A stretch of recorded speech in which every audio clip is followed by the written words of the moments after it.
गजाननं भूतगणादिसेवितं कपित्थजम्बूफलचारुभक्षणम् उमासुतं शोकविनाशकारकं नमामि विघ्नेश्वरपादपङ्कजं। श्री गणेशाय नमः। आप सभी का हमारे YouTube चैनल पर हार्दिक अभिनंदन है। आइए सुनते हैं वैशाख कृष्ण गणेश चतुर्दशी व्रत कथा। पार्वती जी ने पूछा, वैशाख महीने की कृष्ण पक्ष की जो संकटा नामक चतुर्थी कही गई है, उस दिन किस गणेश की किस विधि से पूजन करना चाहिए और उस दिन भोजन में क्या ग्रहण करना चाहिए। गणेश जी ने उत्तर दिया, हे माता, वैशाख कृष्ण चतुर्थी के दिन व्रत करना चाहिए। उस दिन वक्रतुंड नामक गणेश की पूजा करके भोजन में कमलगट्टे का हलवा लेना चाहिए। हे जननी, द्वापर युग में राजा युधिष्ठिर ने इस प्रश्न को पूछा था और उसके उत्तर में जो कुछ भगवान श्री कृष्ण ने कहा था, मैं उसी इतिहास का वर्णन करता हूँ।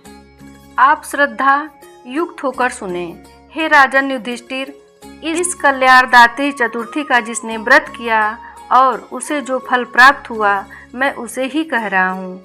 प्राचीन काल में एक रंती देव नामक प्रतापी राजा हुए हैं।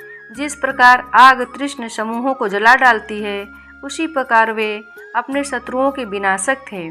उनकी मित्रता यम, कुबेर, इंद्र आदि देवों से थी। उन्हीं के राज्य में धर्म केतु नामक एक श्रेष्ठ ब्राह्मण रहते थे। उनकी 2 स्त्रियां थीं। एक का नाम सुशीला, दूसरी का नाम चंचला था। सुशीला नित्य ही कोई न कोई व्रत रहा करती थी। फलतः उसने अपने शरीर को कृश बना डाला था। इसके विपरीत चंचला कभी भी कोई व्रत, उपवास आदि न करके भरपेट भोजन किया करती थी। इधर सुशीला को सुंदर लक्षणों वाली एक कन्या और उधर चंचला को पुत्र रत्न की प्राप्ति हुई। यह देखकर चंचला बारंबार सुशीला को ताना देने लगी, अरे सुशीला, तूने इतना व्रत उपवास करके शरीर को जर्जर बना डाला, फिर भी एक कृशकाय कन्या को जन्म दिया। मुझे देख, मैं कभी व्रत आदि के चक्कर में न पड़कर हृष्ट पुष्ट बनी हुई हूँ और वैसे ही बालक को भी उत्पन्न किया है। अपनी सौत का व्यंग बाण सुशीला के हृदय में चुभने लगा। वह पतिव्रता विधिवत गणेश जी की उपासना करने लगी। जब सुशीला ने भक्ति भाव से संकट नाशक गणेश चतुर्थी का व्रत किया तो रात्रि में वरदायक गणेश जी ने उसे दर्शन दिया। श्री गणेश जी ने कहा, हे सुशीले, तेरी आराधना से हम अत्यधिक संतुष्ट हैं। मैं तुम्हें वरदान दे रहा हूँ कि तेरी कन्या के मुख से निरंतर मोती और मूंगा प्रवाहित होते रहेंगे। हे कल्याणी, इससे तुझे सदा प्रसन्नता होगी और हे सुशीले, तुझे वेद शास्त्र वेत्ता एक पुत्र भी उत्पन्न होगा। इस प्रकार का वरदान देकर गणेश जी वहीं अंतर्ध्यान हो गए। वरदान प्राप्ति के फलस्वरूप उस कन्या के मुंह से सदैव मोती और मूंगा झड़ने लगे। कुछ दिनों के बाद सुशीला को एक पुत्र उत्पन्न हुआ और तदंतर धर्म केतु स्वर्गगामी हो गया।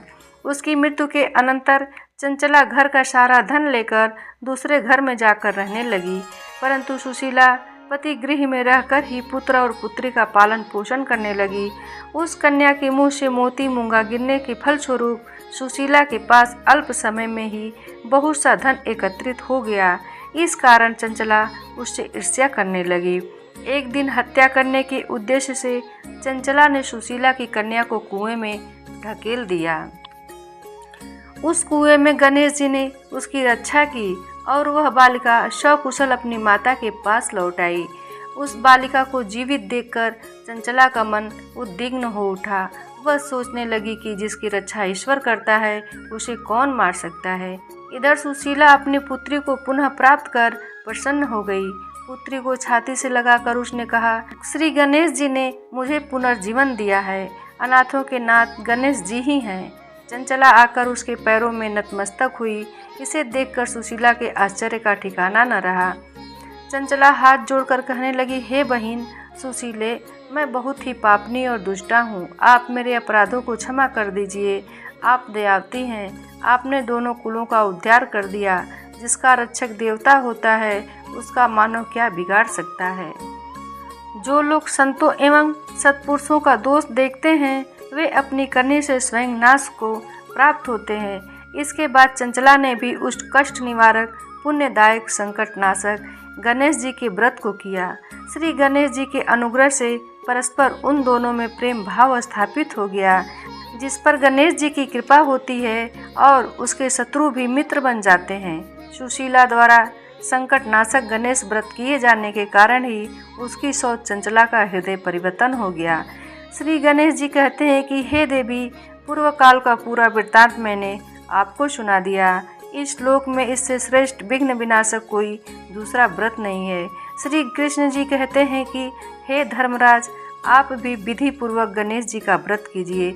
इसके करने से आपके शत्रुओं का नाश होगा तथा अष्ट सिद्धियाँ और नौ निधियाँ आपके सामने करबद्ध होकर खड़ी रहेंगी। हे धर्मपरायण युधिष्ठिर, आप अपने भाइयों, धर्मपत्नी और माता के सहित इस व्रत को कीजिए। इससे थोड़े समय में ही आप अपने राज्य को प्राप्त कर लेंगे। इस प्रकार वैशाख कृष्ण गणेश चतुर्थी व्रत कथा समाप्त हुई।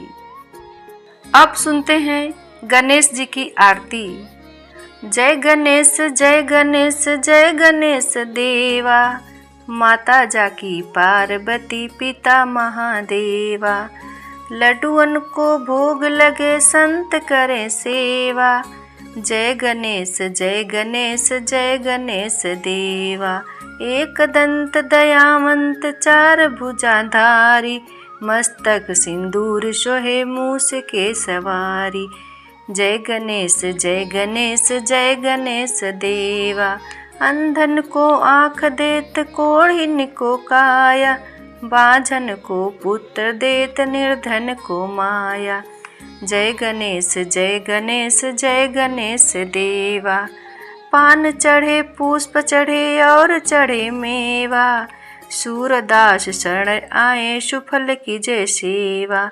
जय गणेश जय गणेश जय गणेश देवा।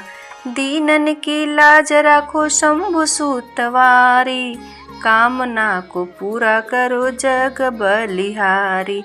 जय गणेश जय गणेश जय गणेश देवा, माता जाकी पार्वती पिता महादेवा।